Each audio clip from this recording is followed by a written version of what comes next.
Station বিক্রি বন্ধ বন্ধের দাবিতে আমাদের মানববন্ধন এবং প্রচারণা কর্মসূচিতে ইতিমধ্যে বক্তব্য রেখেছেন চট্টগ্রাম সিটি কর্পোরেশনের সাবেক কাউন্সিলর অ্যাডভোকেট রেহানা আক্তার রানু, ন্যাব কেন্দ্রীয় কমিটির সাংগঠনিক সম্পাদক মৃদুল দাশগুপ্ত,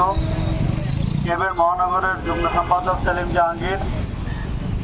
হারুন কপুর ভূঁইয়া, সদরঘাট থানার সভাপতি শাহিন চৌধুরী, টাঙ্গাইল থানার সভাপতি আমাদের জানা আলম ভাই সহ অন্যান্য নেতৃবৃন্দ যারা আমাদের সাথে ক্যাবের যুব গ্রুপের নেতৃবৃন্দ এবং বিভিন্ন বেসরকারি উন্নয়ন সংগঠনের প্রতিনিধিবৃন্দ, এনামের বিভাগীয় সমন্বয়কারী প্রধান সহ যারা সংগতি প্রকাশ করেছেন তাদেরকে আমরা ধন্যবাদ জানাই। আসলে এই যে আজকে প্রচণ্ড গরমের ভেতরে আমরা দাঁড়িয়েছি এবং কোনো একটা জায়গায় চট্টগ্রাম শহরে শান্তিমতো দাঁড়ানোর কোনো জায়গা নাই, যার কারণে আমরা সিআরবিকে, যেটা আমাদের হৃদপিণ্ড হিসেবে পরিচিত চট্টগ্রামের, সেই জায়গায় দাঁড়িয়েছি। তারপরেও আমরা অনেকটা ঘেমে যাচ্ছি, দাঁড়ানোর জায়গা নাই। তারপরও আমাদের হাতে, সকলের হাতে ব্যানার নিয়ে দাঁড়াতে হচ্ছে। আমরা নিরাপদ